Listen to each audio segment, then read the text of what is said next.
Does your furry friend take over your bed every night?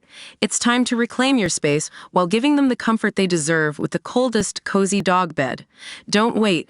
Check out the link in the video description to buy now on Amazon. Question: where is the largest cinema and largest cinema screen in the world? The cinema multiplex was pioneered in the 1980s, with the first multiplex in the UK, the 10-screen The Point in Milton Keynes, opening in 1985.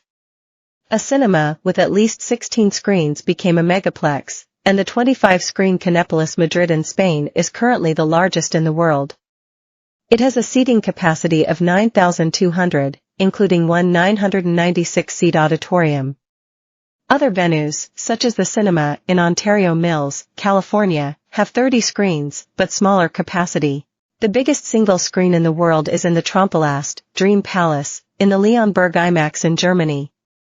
It weighs more than 500 pounds and is wider than a Boeing 737 airliner, at nearly 70 feet high and around 125 feet across. Not technically a cinema screen, but remarkable nevertheless, is the enormous LED display in the Sphere in Las Vegas.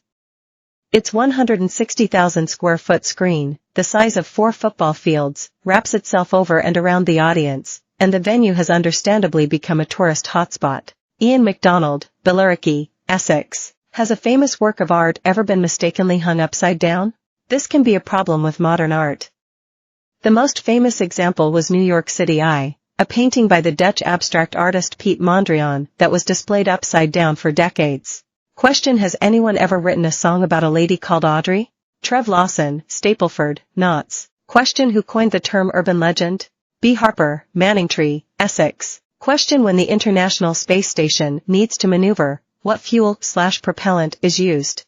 David Tilley, Littlehampton, West Sussex. New York City Eye was created in 1942 and formed by a grid of red, blue, and yellow lines. When it was first exhibited at the Museum of Modern Art, MoMA, in New York in 1945, it was hung incorrectly. The mistake was perpetuated in various exhibitions over the years. It has been hanging this way in the State Collection of North Rhine-Westphalia in Dusseldorf since 1980. The error was discovered only in 2022, when curator Suzanne Meyer-Boozer saw a photograph of it from Mondrian's studio. She realized the thickening of the grid should be at the top, like a dark sky. Correcting the mistake, however, would risk damaging the artwork due to its fragile condition, so it remains hanging in its mistaken orientation. Another example was Salvador Dali's Four Fishermen's Wives of Cadaqués, 1928, an almost abstract work by the Surrealist painter. When it was exhibited in a 1994 early years show at London's Hayward Gallery, a journalist from the art newspaper noticed it was hanging upside down. How did they know?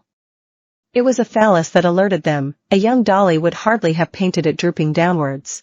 In 1986, the University of Minnesota Art Museum embarrassingly admitted that one of its most treasured paintings, Georgia O'Keeffe's 1928 precisionist work Oriental Poppies, had been hanging in the gallery vertically instead of horizontally, as intended, for nearly 30 years. Some works are displayed upside down intentionally, to create optical illusions, as in works by the likes of Giuseppe Arcimboldo and Rex Whistler.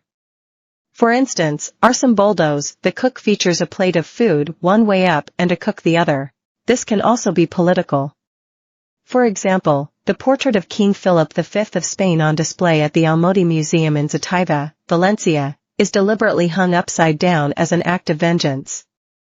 During the War of Spanish Succession, 1701 to 1714, the king laid siege to the town and burned it nearly to the ground. Olivia Cohen, Luton, Beds. Question: was there a real Grace Brothers department store? There was, but it bears no relation to the one in the sitcom Are You Being Served? Grace Brothers was an Australian department store founded by Albert Edward Grace and Joseph Neil Grace in 1885 in Sydney, New South Wales. By 1906, Grace Brothers had moved to its most famous purpose-built premises on Broadway in Sydney, becoming one of the city's main shopping destinations.